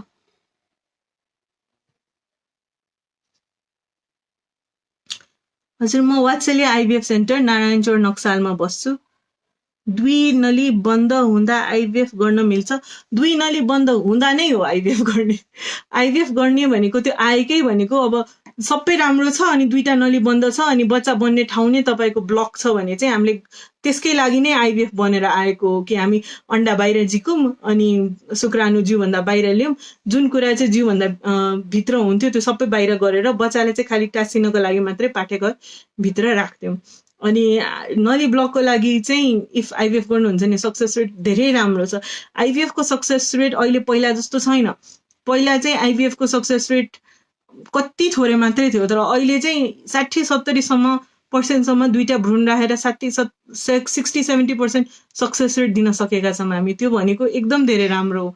कुनै पनि ट्रिटमेन्ट अनुसार नेचुरल साइकलमा कुनै महिनामा प्रेग्नेन्ट हुने चान्स 15-20% मात्रै हुन्छ, तर एउटा साइकल आइभीएफबाट चाहिँ 60-70% चान्स हुन्छ तपाईँ प्रेग्नेन्ट हुने।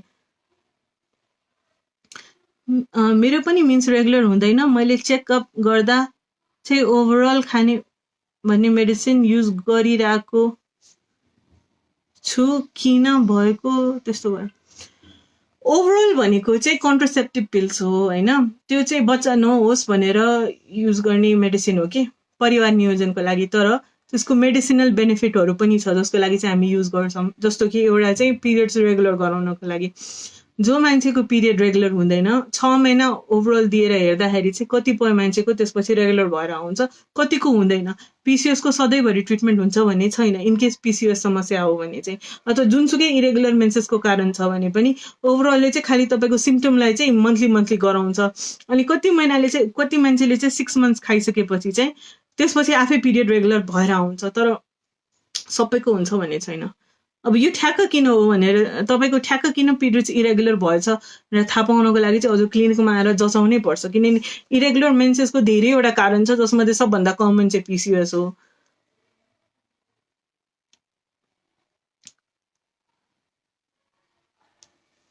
मेरो मेन्स चाहिँ 15 डेमै हुन्छ। यो पनि इरेगुलर मेन्सेस भयो। इरेगुलर मेन्सेसको कारण चाहिँ धेरै हुन्छ। हर्मोनको गडबडी हुनसक्छ, थाइरोइडको समस्या हुनसक्छ, धेरै जसो थाइरोइडमा पनि यस्तो 15 दिनमा हुने हुन्छ। सो हजुर आएर एकचोटि हर्मोन्सको चेकअप चाहिँ गरौँ अनि एउटा अल्ट्रासाउन्ड गरौँ। कहिलेकाहीँ चाहिँ अन्डा कम भएको बेलामा चाहिँ कस्तो हुन्छ, मिन्स चाँडै हुन थाल्छ अनि त्यसपछि बन्द हुन्छ। सो एकचोटि चेकअप गर्नु चाहिँ आउनु होला हजुर। मेरो हस्बेन्डको 0% स्पर्म छ। बढाउन कति औषधि खाइसके तर कति पनि बढेन। अरू कुन उपाय होला? हाम्रो उमेर पनि गइसक्यो। मेरो 35 हो। ओके, सो तपाईँको हस्बेन्डको स्पर्म 0% छ भने चाहिँ त्यो प्राय जसो औषधिले बढ्दैन। त्यो यस्तो हुन्छ, त्यसलाई एजोस्पर्मिया भन्छ। त्यो 2टा कारणले हुनसक्छ है। कि त शुक्राणुको उत्पादनै भइरहेको छैन, कि त उत्पादन भयो भने चाहिँ निस्किन सकेको छैन। अब यो 2टा मध्ये कुन हो भने चाहिँ हामीले एउटा हर्मोन, श्रीमानको चाहिँ हर्मोनको टेस्ट गर्ने। हर्मोनको रिपोर्ट अनुसार चाहिँ हामीलाई सङ्केत हुन्छ कि यो बनिरहेछ कि के छैन। इनकेस बन्दै बन्या छैन भने चाहिँ हर्मोनहरू बाहिरबाट दिएर प्रयास गर्न सकिन्छ बनाउनको लागि, तर त्यसबाट पनि कतिको चाहिँ हुँदैन। अब जति जे गरे पनि बन्दैन। कतिको चाहिँ बनिरहेको हुन्छ र बाहिर निस्किन सकिया हुँदैन। यो छ भने चाहिँ यो चाहिँ राम्रो डायग्नोसिस हो कि, किनभने यस्तोमा चाहिँ अब अन्डा कोषमा टेस्टिसभित्र त छ नि त शुक्राणु, निस्किन मात्रै नसक्या हो, त्यही भएर 0% देखायो। सो हामीले टिसाको माध्यमबाट एउटा निडल पसाएर शुक्राणु चाहिँ टेस्टिसबाट बाहिर झिकेर अनि आइभीएफको प्रक्रियाबाट चाहिँ बच्चा बनाएर अनि पाठेघरमा राख्न मिल्छ। अनि त्यसरी चाहिँ 0% भए पनि आफ्नै बच्चा हुन सक्छ र कतिजनाको भएको पनि छ। हाम्रोबाट चाहिँ एकदम राम्रो सक्सेस रेट छ टिसाको। हजुर आएर एकचोटि कन्सल्ट गर्नु होला।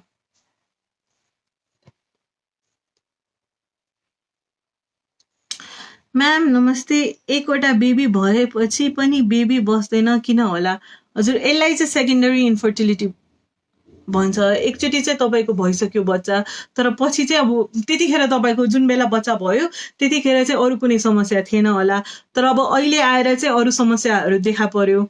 लाइक अब मेबी अहिलेको टाइममा चाहिँ श्रीमानको शुक्राणु पहिला जस्तो छैन कि तपाईँको अन्डै घटेर गयो कि नली ब्लक भयो कि पाठेघरमा मासु पलायो कि, सो त्यो जाँच नगरी थाहा हुँदैन। तर यो यस्तो चाहिँ नेपालमा चाहिँ धेरै कमन छ, सबैको एउटा धेरैको एउटा बच्चा हुने अनि त्यसपछि सेकेन्ड बच्चा पाउन चाहिँ गाह्रो हुने, त्यस्तोमा चाहिँ एकचोटि आएर कन्सल्ट गर्नु होला। सेकेन्ड बेबीको लागि मिलेसम्म चाहिँ नेचुरली नै ट्राई गर्न मिल्छ। एकचोटि प्रेग्नेन्सी भइसकेको छ भने चाहिँ त्यो राम्रो सङ्केत हो, द्याट मिन्स कि तपाईँ फेरि पनि प्रेग्नेन्ट हुन सक्नुहुन्छ। अब के समस्या हो त्यो थाहा पाएर त्यसको उपचार गर्यो भने। प्रोल्याक्टिन हाई भएको केही डर हुँदैन, त्यो एउटा हर्मोनको गडबडी मात्रै हो। हर्मोनको गडबडी कस्तो कुरा हुन्छ भन्दाखेरि नि, हर्मोनको गडबडीमा खासै केही डर हुँदैन। लाइक अब थाइरोइड हर्मोनको गडबडी छ मानौँ होइन, यो ठुलो रोगै होइन। अब थाइरोइड हर्मोनको कमी छ भने चाहिँ हामी बाहिरबाट औषधि दिएर त्यसलाई नियन्त्रण गर्न सक्छौँ, अथवा प्रोल्याक्टिन हर्मोन बढी भइरहेछ भने हामी औषधि दिएर त्यसलाई कन्ट्रोलमा ल्याउन सक्छौँ। सो त्यसमा चाहिँ लाइफ थ्रेटनिङ केही पनि हुँदैन, त्यस्तो धेरै डराउनै पर्दैन। म्याम मेरो 6 टाइम्स डोनेटेड आइयुआई फेल भयो, अब म आइभीएफ गर्न चाहन्छु, कस्ट र टाइम कति लाग्छ? I am from Biratnagar, please suggest me ma'am. Okay, कस्टको लागि चाहिँ हामी भन्छौँ तपाईँलाई मेसेजमा, तर जहाँसम्म चाहिँ टाइमको कुरा हो होइन, तपाईँ फ्रेस गर्नुहुन्छ, जुन महिना हामीले भ्रूण निकाल्यौँ अनि भ्रूण त्यही महिना राख्यो भने चाहिँ 1 महिनाको कुरा हो, जुन चाहिँ म रेकमेन्ड गर्दिनँ। अगाडि मेरो यत्रो मैले आज कुरै गरेको भनेको फ्रोजन धेरै राम्रो भनेर, त्यसको सक्सेस रेट धेरै राम्रो भएर। फ्रोजन हामी गर्छौँ चाहिँ भने चाहिँ हजुरले मलाई 2 हप्ता टाइम चाहिँ अन्डा निकाल्ने बेला दिनुपर्छ र बच्चा राख्ने बेलामा चाहिँ 1 हप्ता टाइम दिनुपर्छ, त्यति भएमा हुन्छ। तर त्यो निकाल्ने र राख्नुको बिचमा चाहिँ 2 हप्तादेखि 1 महिनाको ग्याप चाहिन्छ।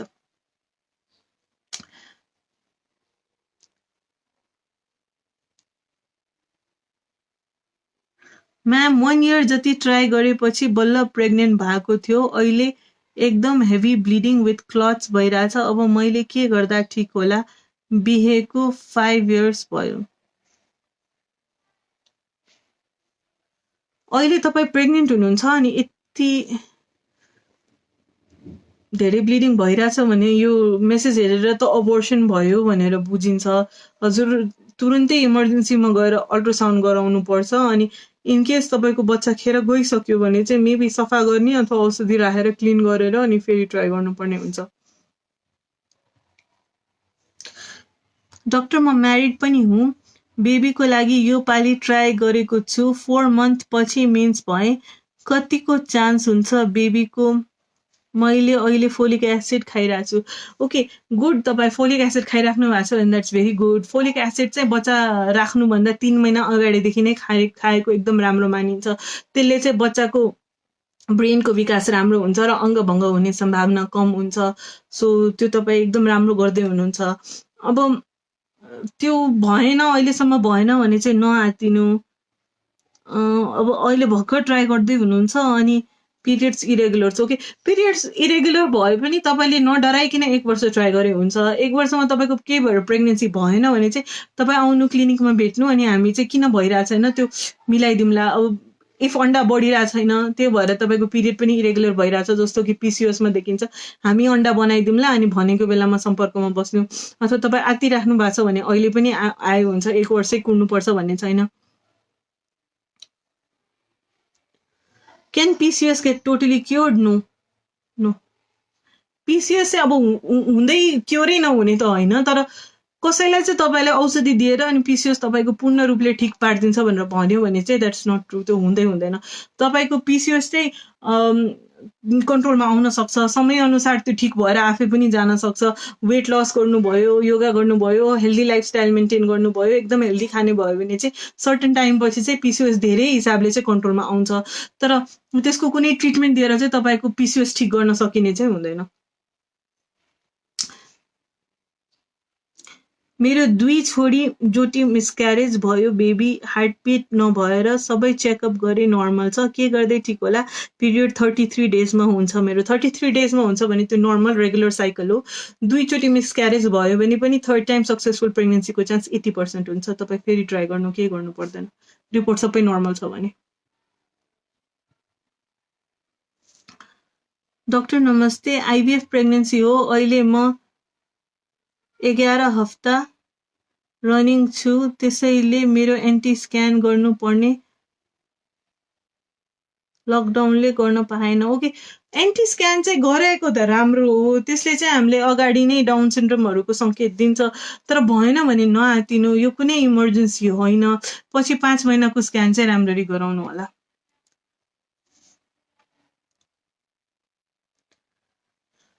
डाक्टर, प्रोजेस्टेरोन कम भयो भने प्रेग्नेन्सीमा रिस्क हुन्छ हो? 12 हप्तासम्म, 12 हप्ता त अलि धेरै भयो, 8 देखि 10 हप्तासम्म भनौँ न, 8 देखि 10 हप्तासम्म चाहिँ प्रोजेस्टेरोन सपोर्ट चाहिँ चाहिन्छ प्रेग्नेन्सीमा है।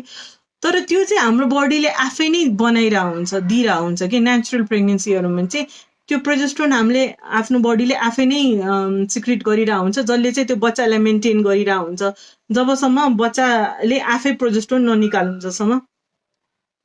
यो म एकछिन राम्ररी बुझाउँछु। तपाईँको जुन अन्डा फुट्छ नि, अन्डा फुटेर आएर नलीमा बसिरहेको हुन्छ, त्यो अन्डाको जुन खोल हुन्छ ओभरीमा बाँकी, त्यो खोलले चाहिँ प्रोजेस्टेरोन हर्मोन तपाईँको 8 देखि 10 हप्तासम्म बनाइरहेको हुन्छ। त्यसलाई चाहिँ कोर्पस लुटियम भनौँ, जुन त्यो तपाईँको अन्डाशयमा बाँकी हुन्छ, यो कोर्पस लुटियम भन्ने तत्त्वले चाहिँ 8 देखि 10 हप्तासम्म प्रोजेस्टेरोन बनाइरहेको हुन्छ। अनि त्यसपछि 10 हप्तापछि चाहिँ तपाईँको बच्चाले नै, बच्चाको जुन त्यो प्लेसेन्टा हुन्छ त्यसले नै प्रोजेस्टेरोन बनाउन थाल्छ। सो त्यसपछि चाहिँ तपाईँको त्यो अन्डाशय चाहिँदैन प्रोजेस्टेरोन बनाउनको लागि। सो नेचुरल प्रेग्नेन्सीमा चाहिँ आफै जिउले बनाउँछ, तर आइभीएफ प्रेग्नेन्सी चाहिँ अब यो तरिकाले त हुँदैन नि त, अब कोर्पस लुटियमले तपाईँको प्रोजेस्टेरोन निकालिरहेको हुँदैन, त्यही भएर हामीले बाहिरबाट चाहिँ एकदम धेरै प्रोजेस्टेरोन सपोर्ट दिन्छौँ तपाईँको कम्तीमा 12 हप्तासम्म। अनि त्यसपछि चाहिँ तपाईँको आफै त्यो बच्चा ठुलो भइसकेपछि चाहिँ आफै प्रोजेस्टेरोन बनाउँछ अनि ठिक हुन्छ। तर प्रोजेस्टेरोन कम भयो, पुगेन भने चाहिँ प्रेग्नेन्सी चाहिँ सस्टेन गर्न सकिँदैन अनि अबोर्सन भएर जान्छ, त्यही भएर प्रोजेस्टेरोन चाहिँ एकदम चाहिन्छ।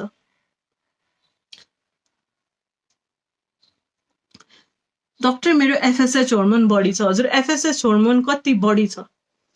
एफएसएच हर्मोन किन बढी हुन्छ? जुन बेला अन्डा कम हुन्छ नि अन्डाशयमा, त्यो बेलामा चाहिँ एफएसएच हर्मोन बढेको देखिन्छ।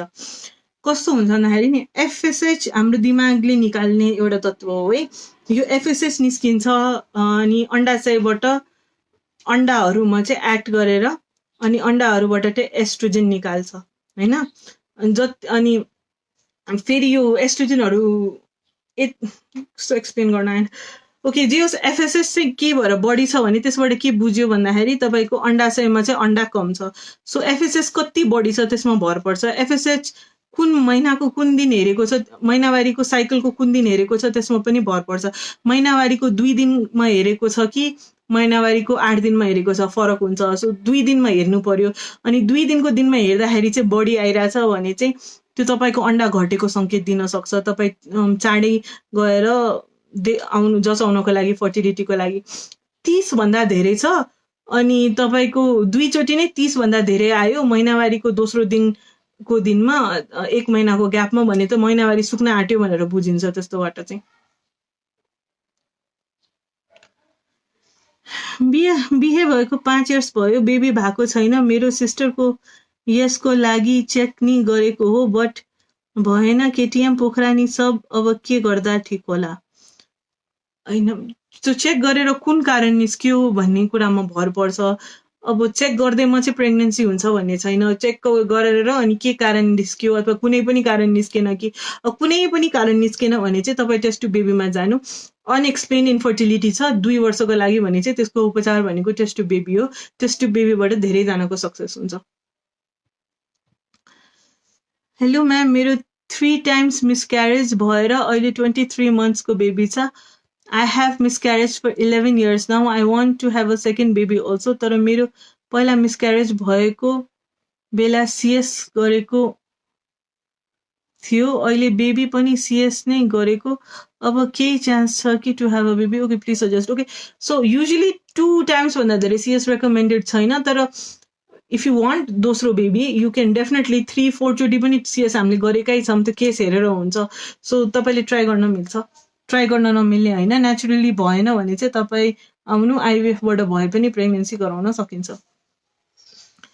म मिन्स रेगुलर्स नै हुँदैन अनि ट्युब ब्लक छ भनेर आइभीएफ नि गरेको तर अनसक्सेसफुल भयो अब के गर्ने भइरहेछ म्याम ओके आइभीएफ तपाईँले गरेर अनसक्सेसफुल हुनुभयो भने चाहिँ तपाईँ हरेस खानु पर्दैन मेबी तपाईँले अब कता गर्नु भएको छ होइन मेबी आफ्नो सेन्टर चेन्ज गरेर हुन्छ कि आइभीएफको कहिलेकाहीँ चाहिँ एउटा ठाउँमा नभएर अरू कहाँ हुन लेखेको छ अर्को ठाउँमा हुन्छ आइभीएफ टोटलमा चाहिँ 4-5 पटकसम्म गर्न मिल्छ इफ मतलब अन्डै निकाल्न चाहिँ हामीले 4-5 चोटि मिल्छ युजली एकचोटिबाट नै हाम्रो फ्रिजिङ टेक्निक भएको हुनाले एकचोटिबाट नै यति एम्ब्रियोहरू बन्छ कि हामीले 2 चोटिमा त कम्तीमा राख्न मिलिरहेको हुन्छ पाठ्यक्रममा सो फेरि ट्राई गर्नु हामीले कतिजना पेसेन्टलाई चाहिँ त्यो अन्य ठाउँबाट फेल भएको पेसेन्टहरूलाई गर्दाखेरि चाहिँ सक्सेस भएको छ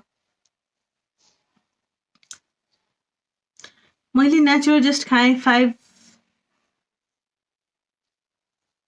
मैले नेचर जस्ट खाएँ 5 डेज अनि रेग्युमेन्ट्स पनि खाएँ त्यसपछि भएँ अनि मैले हुँदैन कि बेबी भनेर डर लाग्छ यो हजुरलाई भेट्न चाँडै आउँछु लकडाउन पछि हुन्छ रेग्युमेन्ट्स भनेको त आयुर्वेदिक औषधि हो पिरियड्स रेगुलर गराउन तर त्यो राम्रै औषधि आयुर्वेदिक भए पनि त्यो आयुर्वेदिक औषधिहरूमध्ये चाहिँ राम्रो औषधि हो त्यसले साँच्चीकै पिरियड्स रेगुलर गराइरहेको हुन्छ प्राय आयुर्वेदमा पिसिओसको लागि दिने औषधि हो त्यो खासमा चाहिँ अनि हजुर आउनु तपाईँ त्यस्तो डराउनु पर्दैन पिरियड्स इरेगुलर भएर मान्छे नेचुरली नै कतिजना प्रेग्नेन्ट भइरहेको हुन्छ हामी कहाँ पनि आइपुग्दैनन् त्यही भएर डराउनै पर्दैन म्याम मेरो मिन्स 5 महिनापछि हुन्छ रेगुलर हुँदैन औषधि खाए भने मात्रै हुन्छ अनि होला यस्तो अवस्थामा मिन्स हुँदा बेबी नि बस्दैन मेरिड भएको 7 इयर्स भइसक्यो के गर्नु होला तपाईँ आत्तिनै पर्दैन यस्तो हिस्ट्री भएको 8-9 वर्षसम्म चाहिँ बच्चा नभएको 12 वर्षसम्म बच्चा नभएको मिन्स रेगुलर नभएको मान्छेहरू त प्रेग्नेन्ट भएर गएका छन् तपाईँ चेकअपको लागि चाहिँ आउनुपर्छ चेकअपको लागि आउनु किन भइरहेको छैन के समस्या छ थाहा पाएर नि हामी उपचार गरौँला मेरो पिरियड रेगुलर छ अनि लास्ट 3 मन्थ्सबाट प्लानिङमा छु बट कन्सिभ भएको छैन के समस्या हुनसक्छ म्याम 3 मन्थ्समा त आत्ति नै पर्दैन नानी एक वर्ष ट्राई गर्नु 1 वर्षसम्म चाहिँ भएन भने चाहिँ अनि डक्टरलाई चाहिँ देखाउँदा हुन्छ अथवा अगाडि नै आत्या छ भने चाहिँ आए हुन्छ तर 3 मन्थ्स चाहिँ त्यस्तो डराउनु पर्दैन कुनै पनि महिनामा प्रेग्नेन्सीको चान्स सबै ठिक हुँदाखेरि चाहिँ 15 to 20% त हो नि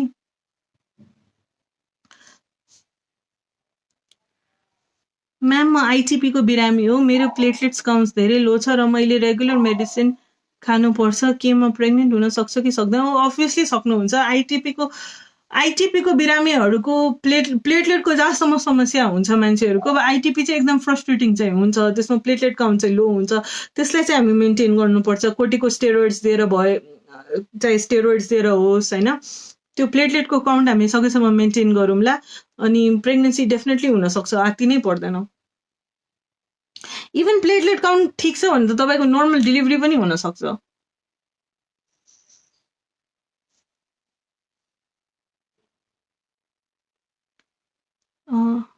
म्याम कि चाहिँ नर्मल प्रयास गरिरहेको छु ले पिरियड भएको 2-3 दिनमा जहिले पनि लेटरोराइप भन्ने मेडिसिन 5 दिन खान दिनुहुन्थ्यो अहिले लकडाउनले गर्दा हस्पिटल जान पाएन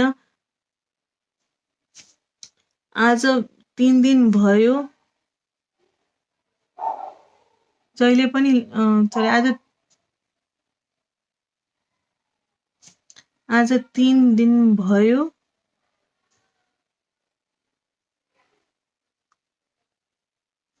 ट्याब खान मिल्दैन ओके लेट्रोट्राइप भनेको औषधि लेट्रोजोल हो होइन यो चाहिँ 2.5 to 7.5 को डोजमा खान मिल्छ म चाहिँ 5 mg को प्रयोग गर्छु यो चाहिँ प्राय जसको अन्डा बन्दैन उनीहरूलाई हेल्प गर्नको लागि हो तपाईँको अन्डा नबनेर तपाईँलाई दिएको थियो होला यो कि त महिनावारीको 2 दिनदेखि 2 to 5 दिन खानु पर्यो महिनावारीको 2 दिनदेखि अथवा महिनावारीको 5 दिनदेखि फेरि 5 दिन खान मिल्छ होइन त्यही भएर त्यस्तो आत्तिनु पर्दैन अब अलि ढिलो सुरु गरे पनि मिल्छ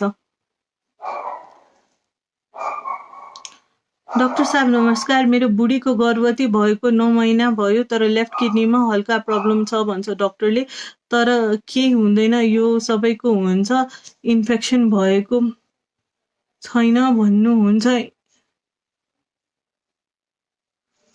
गर्भवती भएपछि कस्तो हुन्छ भन्दाखेरि नि पाठेघर ठुलो हुन्छ। अब हजुरको ठ्याक्क पाठेघरको अगाडि पिसाब थैली हुन्छ अनि पछाडि मलद्वार हुन्छ है। अनि यहाँ साइडमा चाहिँ 2टा किडनी हुन्छ, किडनीबाट एउटा पाइप आउँछ जुन यो पिसाब थैलीसम्म आइपुग्छ। सो त्यो पाठेघर ठुलो हुँदाखेरि चाहिँ तपाईँको त्यो जुन पाइप हुन्छ नि, जुन किडनीबाट चाहिँ पिसाब थैलीसम्म आउने, त्यसलाई युरेटर भन्छ, त्यो थिचिन्छ अनि त्यो सुन्निएको हुनसक्छ होइन। त्यो सुन्यो भने चाहिँ त्यसलाई हाइड्रोनेफ्रोसिस भन्छ र यो प्रेग्नेन्सीमा धेरै कमन छ। तपाईँको बुढीको लेफ्ट साइडमा त्यही हो जस्तो लाग्यो मलाई, हिस्ट्री पढ्दाखेरि चाहिँ ठ्याक्क चाहिँ थाहा भएन, तर यो प्राय राइटमा धेरै देखिन्छ लेफ्टभन्दा। तर यसमा इन्फेक्सन भयो, यो धेरै ठुलो भयो, तपाईँको किडनीमै इन्फेक्सन गर्यो भने चाहिँ समस्या हो, नभए चाहिँ साँच्चीकै खासै केही हुँदैन। म्याम 7 weeks 6 days भएपछि थाहा भयो, त्यसपछि फोलिक एसिड लिन थालेको छु। डाक्टर अनुसार केही बच्चा बसेको पोजिसन ठिक छ र हार्टबिट पनि सुन्यो, तर बच्चा बसेको साइडमा ब्लड छ रे। डाक्टरले जेस्टोफिट खानु भनेको छ। मेरो फर्स्ट प्रेग्नेन्सी हो, के खानु, के हजुरलाई रिपोर्ट देखाउन सकिन्छ अनलाइन। तपाईँको चाहिँ आफू जुन डक्टरलाई देखाइराख्नु भएको छ, खासमा चाहिँ कन्सल्टेसन यो कुराको लागि त्यही डक्टरलाई गरेको राम्रो, किनभने सबैजना धेरै ठाउँमा सोधेर झन् कन्फ्युज हुनुहुन्छ है। अब जुन त्यो पाठेघर त्यो प्लेसेन्टा पछाडि रगत जमेको छ, त्यो भनेको चाहिँ तपाईँको बच्चाको अबोर्सन हुन खोज्या हो होइन। त त्यही भएर तपाईँ टोटली बेड रेस्टमा बस्नु पर्यो अहिले। अनि त्यही हजुरको डक्टरले भने अनुसार जेस्टोफिट चाहिँ खानु अनि टोटल बेड रेस्टमा बस्नु अहिले। डाक्टर मेरो कन्सिभ भएपछि टिएसएस 4.6 भयो, मैले 25 mcg को मेडिसिन्स खाएँ, टिएसएस बढी भयो भने बेबीको ब्रेन डेभलपमेन्ट राम्रो नहुने हो कि, अनि मिसक्यारेज हुने चान्स हाई हुन्छ।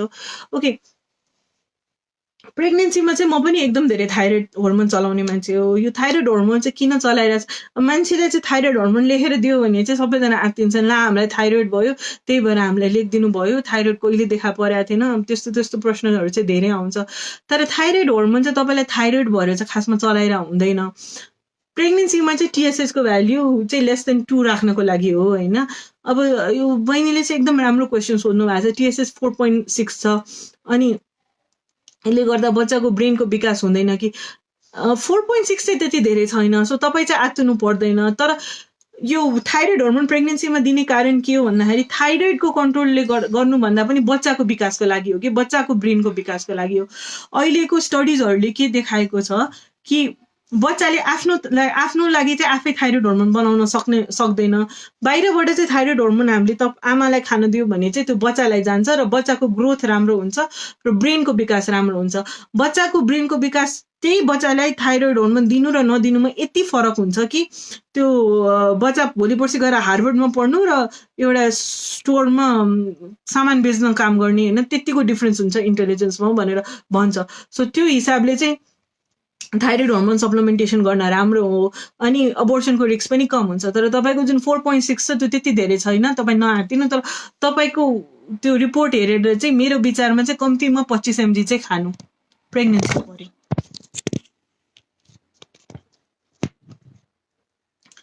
म्याम आफ्टर मिसक्यारेज फेरि कति पछि ट्राई गर्दा हुन्छ, प्रेग्नेन्ट हुने चान्स हुन्छ कि हुँदैन? पहिला चाहिँ मिसक्यारेज भएपछि चाहिँ 3-4 महिना कुर्नु भन्थ्यो, तर अहिलेको नयाँ मान्यता भनेको हजुर तुरन्तै ट्राई गर्दा हुन्छ। झन् तुरन्तै ट्राई गर्नुभयो भने चाहिँ प्रेग्नेन्सी हुने चान्स र त्यो सक्सेसफुल हुने चान्स झन् बढी देखिन्छ है।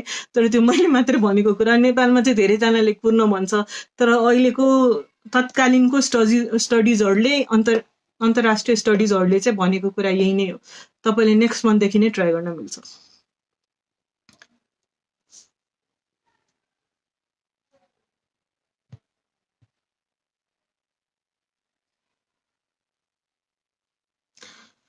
आइभीएफ को लागि कति कस्ट लाग्छ? 100% सक्सेसफुल हुन्छ कि हुँदैन? एकचोटिमा डक्टर 100% सक्सेसफुल हजुरको हुँदै हुँदैन हजुर। आइभीएफ भनेको चाहिँ एउटा प्रयास मात्रै हो तपाईँको प्रेग्नेन्सी गराउने। हामीले जुन तपाईँलाई 60 to 70% सक्सेस रेट भनिरहेछौँ त्यो एकदम धेरै हो। किनभने तपाईँले गुगलमा गएर हेर्नु होइन, आइभीएफको सक्सेस रेट विदेशी संस्थाहरूमा चाहिँ 30% मात्रै भनिरहेको हुन्छ। हामीले एउटाको भ्रूण राख्नेको सट्टाले 2टा भ्रूण हाल्छौँ। 2टा भ्रूण राख्दा अनि हाम्रो एकदम क्लिनिक राम्रो भएको हुनाले चाहिँ तपाईँलाई 60 to 70% सक्सेस रिजल्ट दिन सक्छौँ। सबै राम्रो भयो भने चाहिँ 10 जनामा 6 देखि 7 जना प्रेग्नेन्ट हुन्छन्। ती 4 जना केही पनि कारण नहुँदाखेरि चाहिँ पनि प्रेग्नेन्ट हुँदैन। अब यो कुरा बुझेर मात्रै यो प्रक्रियामा लाग्नुपर्छ। 100% सक्सेसको आशमा चाहिँ नलाग्नु होला। ट्युब खोल्ने उपाय छ, ट्युब खोल्ने अन्य तरिका पनि छ। ट्युब खोल्ने मैले योभन्दा अगाडिको फेसबुक लाइभमा चाहिँ ट्युबकै बारेमा कुरा गरेको थिएँ। ट्युब खोल्नको लागि चाहिँ अपरेसन गर्न सकिन्छ भनौँ न, तर अपरेसन गर्दाखेरि चाहिँ तपाईँको अपरेसन सक्सेसफुल भयो कि भएन थाहा पाउनको लागि चाहिँ 6 महिना टाइम लाग्छ। 6 महिनामा प्रेग्नेन्ट हुनुभयो भने अपरेसन सक्सेसफुल भयो भनेर बुझ्यो, प्रेग्नेन्ट हुनु भएन भने सक्सेसफुल भएन भनेर बुझ्यो।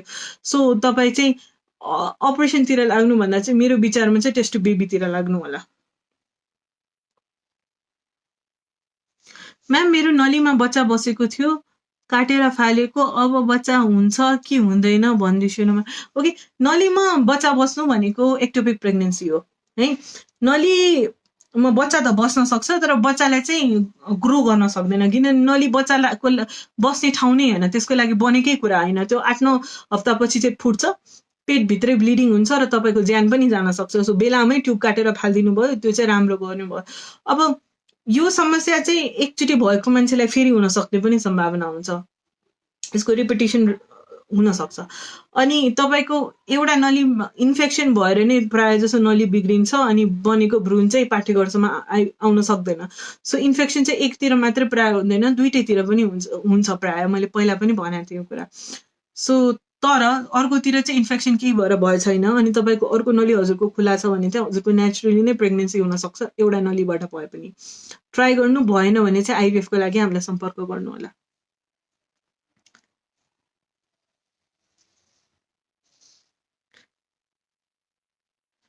पिरियड भएको 5 डेजमा चेक गरेको एफएसएस 35.6 छ, आइभीएफ गर्न मिल्छ कि मिल्दैन? पिरियड भएको 5 डेजमा चेक गरेर हुँदैन नि त नानु। पिरियड भएको 2nd डेजमा चेक गर्नु, तर त्यो एकदम हाई हो। एफएसएस 35.6 भनेको एकदम हाई हो। तपाईँले फेरि गर्दाखेरि पनि 30 भन्दा माथि आयो भने 1 महिनाको ग्याप गरेर गर्नु। फेरि हाई आयो भने चाहिँ सम्भव हुँदैन, तपाईँले एग डोनेसनमा लिनुपर्छ। डक्टर मेरो 3 टाइम्स मिसक्यारेज भयो, जहिले 1 या 2 मन्थ्स हुन्छ अनि फेरि मिसक्यारेज के कारणले होला? मैले हजुरहरूको हस्पिटलमा चेकअप गराइरहेको छु। मेनुका थापा। ओके, मिसक्यारेज हुन चाहिँ धेरै कारणहरू हुन्छ। पहिला चाहिँ हजुरको ब्लड टेस्ट अनि जेनेटिक टेस्ट अनि अरू सबै हेरौँ, त्यो कुनमा खराबी छ त्यो अनुसार चाहिँ भन्न सक्छु। तपाईँ एकचोटि आएर क्लिनिकमै भेट्नु मलाई अनि हजुरको सबै रिपोर्टहरू हेरेर अनि हामी प्लान गरौँला।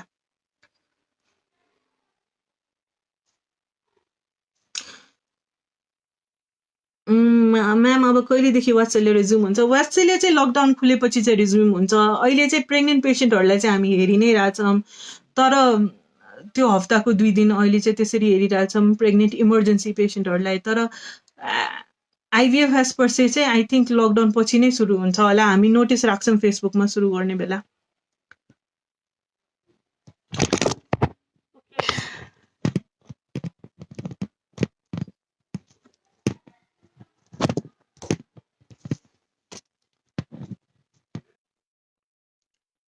सरी क्वेसन नै हराएँ। म्याम म सुगरको बिरामी हो, मेरो एउटा 16 वर्षको बच्चा छ, मैले अर्को नि बच्चा लिन मन छ, कोसिस गरेँ तर बच्चा बस्दैन, तर डक्टरकोमा नि गएँ तर बच्चा बस्दैन, म के गर्दा राम्रो हुन्छ? तपाईँ सुगरको बिरामी हो भन्दैमा चाहिँ तपाईँको बच्चा नहुने भन्ने हुँदैन, तर तपाईँले चाहिँ एकचोटि सुगर कतिको कन्ट्रोलमा छ त्यो हेर्नु पर्यो।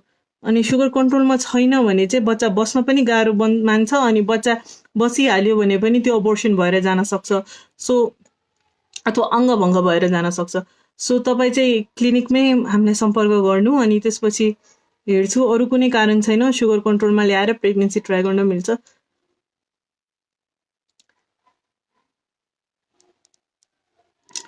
फेमिनाइन नोरेथेस्ट्रोन खाएको थिएँ यसले के काम गर्छ डाक्टर बेबीको लागि हो यो होइन बेबीको लागि यो धेरै जसो तपाईँको पिरियड नभएर प्रिस्क्राइब गर्ने हो यो छोडिसकेपछि पिरियड आउँछ विथड्रल ब्लिडिङको लागि हो अथवा धेरै ब्लिडिङ भइरहेछ भने त्यसलाई रोकाउनको लागि दिने हो यो बेबीको लागि होइन हाम्रो क्लिनिक चाहिँ नारायण सर नक्सालमा छ यो हाम्रो फेसबुक पेजबाट हजुरले हेरे हुन्छ डाक्टर मेरो आइयुआई प्रेग्नेन्सी हो अहिले 6 विक्स हुन लाग्यो मेरो 5 विक्समा युएसजी गर्दा बेबी युट्रसको अलिकति लोवर साइडमा बसेको छ भन्नुभएको छ के नर्मल हो बच्चा 5 हप्तामा चाहिँ अलि लोवर साइडमा बसेको छ भने पनि के पनि हुँदैन तपाईँको त्यो पछि माथि गइहाल्छ 32 हप्तामा पनि सालहरू तल देख्यो भने चाहिँ त्यो प्लेसेन्टा प्रिभिया भन्छ त्यस्तो बेलामा चाहिँ हजुरले जचाउनुपर्छ नभए चाहिँ हजुर आत्ति नै पर्दैन त्यो माथि गइहाल्छ पछि कति धेरै क्वेसन मेरो आइभिएफ गरेको 17 विक्स भयो मेरो ट्विन्स छ 2 चोटि ब्लिडिङ भयो डराउनु पर्छ कि पर्दैन आइभिएफ प्रेग्नेन्सीमा चाहिँ होर्मोन्सहरू धेरै प्रयोग गरेर कहिलेकाहीँ अलिकति ब्लिडिङ देखिरहेको हुन्छ आत्तिनु पर्दैन बच्चाहरू ठिक छ भने चाहिँ त्यो ठिकै भएर जान्छ ओके धेरै क्वेसन भयो मैले सकेसम्म धेरैवटा आन्सर गर्न ट्राई गरेँ बाँकी क्वेसन्सहरू पनि हामी अब पछि आन्सर गरिदिन्छौँ मेसेजमा अनि अब अहिलेको लागि चाहिँ म यही एन्ड गर्छु हजुरलाई फर्दर केही क्वेसन छ केही जान्न मन छ भने चाहिँ हजुर हामीलाई तल कमेन्ट बक्समा चाहिँ लेखिदिनु होला हामी हजुरलाई पछि रिप्लाई गर्छौँ अनि इनकेस हजुरले फर्दर केही कुरा जान्न खोज्नुहुन्छ भने हाम्रो वेबसाइटमा अथवा यो फेसबुक पेजमा अथवा हाम्रो युट्युब च्यानलमा चाहिँ हामीलाई फलो गर्दा हुन्छ धन्यवाद नमस्ते